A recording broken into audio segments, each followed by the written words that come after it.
Good morning, नमस्कार। मैं आज आपको दिस और डेट का प्रयोग बताऊंगा। दिस और डेट छोटी क्लास में पूछे जाते हैं। Translate into Hindi and English.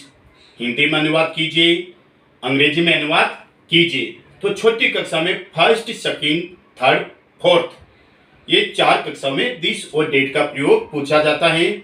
और वही साधारण भाषा में और सूत्र सहित इसको ट्रांसलेट हिंदी में कैसे किया जाता है, ट्रांसलेट इंग्लिश में कैसे किया जाता है, दोनों ही मैं बताने जा रहा हूं। दिस, THIS, दिस, दिस यानी यह, और यह नजदीक के लिए, नियर, कोई भी वस्तु हमारे नजदीक होती है तो दिस का प्रयोग करते हैं। अब आ रहा डेट, THAT, डेट, डेट यानी वह दूर की वस्तु के लिए, कोई भी वस्तु हमारे से दूर हो, फार हो, तो डेट का प्रयोग किया जाता है। और ये दोनों एक वचन है, सिंगुलर। ये दोनों कैसे एक वचन, एक ही वस्तु होना चाहिए, तब दिस और डेट का प्रयोग हम करते हैं। और इनके साथ IS, ईच का प्रयोग करेंगे। ईच यानी है, ये आपको ध्यान देना है। ये आपको ध्यान, आप इसके ऊपर थोड़ा फोकस करोगे, ध्यान दोगे तो आराम से आप दिस डेट के वाक्य, साधारण वाक्य, नेगेटिव वाक्य, इंट्रोगेटिव वाक्य आराम से बना सकते हो। ट्रांसलेट हिंदी एंड इंग्लिश आप कर सकते हो। जैसे यह एक आम है। अब आपको चलो ये वाक्य एग्जाम में आ गया छोटी कक्षा के कि यह एक आम है, इसको ट्रांसलेट इंग्लिश में कीजिए। तो आपको सबसे पहले यह की मीनिंग आनी चाहिए। 1 नंबर ये दे दो और 2 नंबर पीछे हे को दे दो, 3 नंबर बीच में आप दे दो। यह करते कोई भी वस्तु हमारे नजदीक है तब यह आया है, और एक आ गया, यह के साथ एक आएगा यानी यह सिंगुलर है तो एक आना वाजिब है। और हे की मीनिंग इच, तो अब इसको ट्रांसलेट कर दो। दिस की मीनिंग, यह की मीनिंग दिस, दिस, और ए की मीनिंग इच। एक आम, अब 3 नंबर एक आम है तो a mango, this is a mango, यह एक आम है। ये आराम से आप इसको ट्रांसलेट इनटू इंग्लिश हो गए आपकी। अब आपको वापस कोई इंग्लिश में सेंटेंस दे देता है, जैसे दिस इज ए काऊ, तो इसको ये इंग्लिश में आ गया, इसको ट्रांसलेट इनटू हिंदी करना है। तो वापस आपको पहले इसकी मीनिंग नहीं, दिस इज ए काऊ है तो 1 नंबर इसको दे दो, 2 नंबर पीछे दे दो, और 3 नंबर बीच में दे दो। वही क्रम होना चाहिए। अब यह की मीनिंग रुको, यह की मीनिंग, अब दिस इज ए काऊ। अब देखो दिस का क्या होता है क्रम, देखो 1 2 3। दिस की मीनिंग, यह एक काऊ करते, एक अर्थ एक, काऊ यानी गाय। 3 नंबर पर क्या, इच का अर्थ है, यह एक गाय है। ये हिंदी अनुवाद हो गया। उसी प्रकार अब आ रहा नेगेटिव सेंटेंस, यानी नकारात्मक वाक्य, नकारात्मक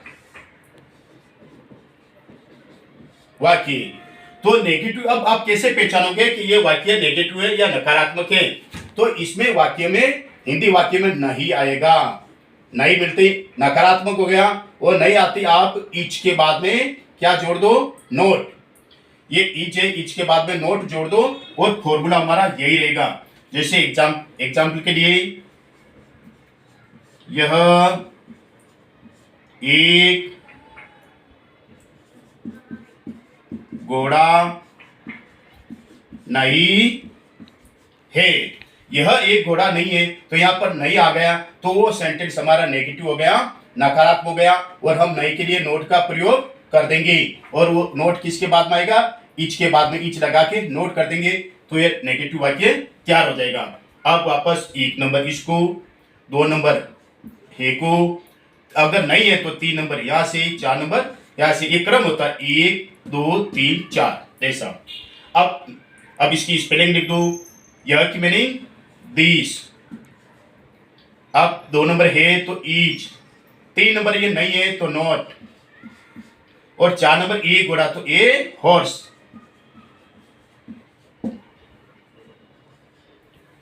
this is not a horse, यह एक घोड़ा नहीं है। तो ये सेंटेंस कैसा हो गया, नेगेटिव सेंटेंस हो गया, नहीं आते नेगेटिव, और इच के बाद में नोट लगा दो। अब आ रहा है इंट्रोगेटिव सेंटेंस।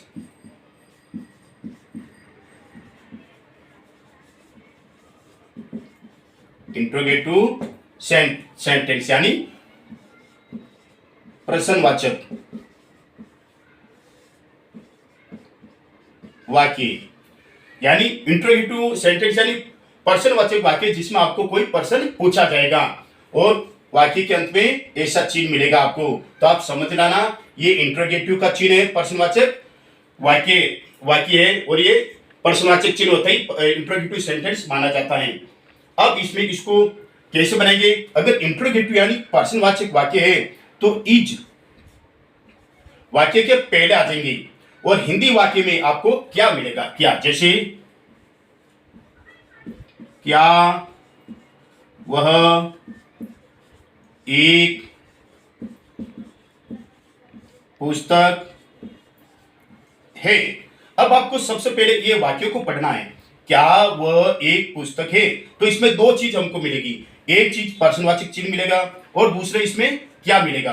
तो क्या और प्रश्नवाचक चिन्ह आते ही वो हमारा सेंटेंस इंट्रोगेटिव माना जाता है, प्रश्नवाचक माना जाता है। और प्रश्नवाचक सेंटेंस होते ये इच, ये सबसे पहले हम लिखेंगे, उसके बाद में दिस आएगा।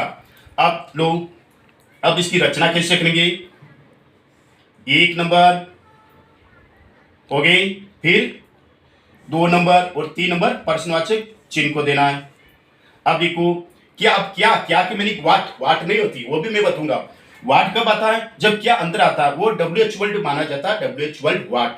वो प्रश्नवाचक सेंटेंस भी 2 प्रकार के होते हैं, एक हेल्पिंग वर्ब से बनता है सहायक क्रिया से, और दूसरा WH वर्ड से बनता है। तो ये हेल्पिंग वर्ब से बनेंगे, इससे शुरू होगा, वाट नहीं लगेगा। वाट कब लगेगा, वाट यानी क्या, वो भी मैं बताऊंगा। तो इसमें हम क्या के लिए ईच लगा देंगे, क्योंकि ये हमारा प्रश्नवाचक है, तो ईच। अब वो यानी दो की वस्तु, वो की मीनिंग डेट, ईच डेट एक पुस्तक, ए बुक, और वापस से चिन्ह आ जाएंगे, ईच डेट ए बुक, क्या वह एक पुस्तक है। तो ये हमारा इंट्रोगेटिव सेंटेंस तैयार हो गया। अब इसमें कभी कभी स्टूडेंट के मन में ये भी आता है कि सर इसमें क्या आ गए तो वाट क्यों नहीं लगे, ये इच क्यों आए। अगर वाक्य के पहले, सेंटेंस के पहले क्या आता है तो उसमें हेल्पिंग वर्ब से ही वाक्य बनता है, वाट नहीं लगता है। और अगर क्या वाक्य के बीच में आता है तब वाट सबसे पहले आता है। जैसे वह क्या खाती है, तो वह क्या खाती है, तो क्या अंदर आ गया, तो अंदर आ गया तो वो वाट से शुरू होगा वाक्य। और क्या अगर पहले आता है वाक्य पहले तो सहायक क्रिया से शुरू होता है, ईज आर वाजवर जो भी सहायक क्रिया लगती है उसके अनुसार वाक्य बनता है। अब आपको आपके दिमाग में कि वो भी हमको बताऊं, जैसे वह क्या है, ये भी इंट्रोगेटिव है, इसमें क्या अंदर आ गई और इसमें क्या बाहर आ गई। अब अंदर अगर क्या क्यों कैसे आते हैं तो WH वर्ड से ये वाक्य बनेगा। जैसे W का व्हाट, वेयर, व्हेन, ऐसे हाउ मेनी, हाउ मच ये होता है। अब इसमें ये क्या है, तो अब इसमें क्या को पहले हम बाहर निकालेंगे। अब क्या की मीनिंग लिखना पड़ेगा, व्हाट।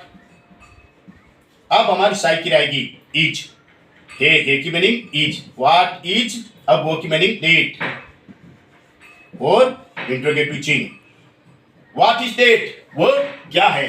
तो ये आपको मालूम होना चाहिए कि क्या अंदर और बार आता है तो क्या फर्क है, क्या अंतर है, और उसका ट्रांसलेट हम कैसे करेंगे, वाट कब लगता है और हेल्पिंग वर्ब कब लगती है। आज मैंने ये आपको दिस और डेट का प्रयोग बताया है। Simple sentence, negative sentence, interrogative sentence, interrogative के दोनों सेंटेंस हेल्पिंग वर्ब वाले और WH वर्ड वाले बताइए। और आने वाले वीडियो में मैं आपको टेंस के बारे में बताऊंगा और भी अच्छे अच्छे प्रयोग बताऊंगा। मेरे चैनल को सब्सक्राइब कीजिए ताकि आपको अच्छी से अच्छी जानकारी मिले। धन्यवाद।